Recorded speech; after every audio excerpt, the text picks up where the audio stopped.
যাত্রা হয়েছিল আমার আগরতলা থেকে। সকালে আগরতলাতে পাইলাম, অটো আইলাম এয়ারপোর্ট আইলাম 7টার সময় এয়ারপোর্ট পৌঁছে গেলাম। তারপরে ফ্লাইটে আইলাম কলকাতা থেকে আইছিলাম বিহার পাটনায় এলাম 11টার সময়। তারপরে বাতুতকা স্টেশন গেলাম 1টার সময়। তারপর ট্রেনে উঠলাম 1টার সময়।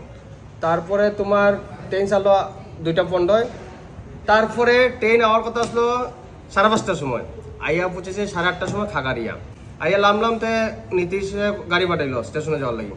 স্টেশনে যাওয়া 500 মিটার আগে হের গাড়ির তেল শেষ হয়ে গেল। ঠাটা মানে বিহার পর্যন্ত পাটনা এয়ারপোর্ট পর্যন্ত সবটা ঠিক আসলো। এরপর থেকে বেজার লাগতে আইসে বাজার করে আমরা আইসি। তার সেন্টারে পৌঁছেছি 9:30 10টার সময়।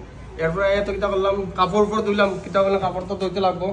কাপড় ধুইয়া এরপরে এখন স্নান করলাম। স্নান করিয়া একটু এখন 11টা বাজে, এখন একটু ফ্রেশ হয়েছি। আর এই আছে লগে প্রসেনজিৎ।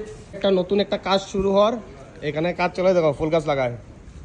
এই দেখো আরেকটা ভাই, এর हम लोग अमित भैया, अमित मदेशिया देखो काज करे हमरा नतून। और ये रहा नीतीश, इतना कष्ट करके लाया है हमको कहाँ से। और ये रहा हम लोग का दो भैया हेलो हेलो बोलो। और এখন আসি আমরা পরিবর্তন ফাউন্ডেশন। এটা নতুন আমরার শুরু হইব, এখনো জার্নি শুরু হয়েছে না, এটা শুরু হইব। তো এই কারণে কালকে বাকিটা বুঝতে পারবে কি কাহিনী লাগে আইছি আমি।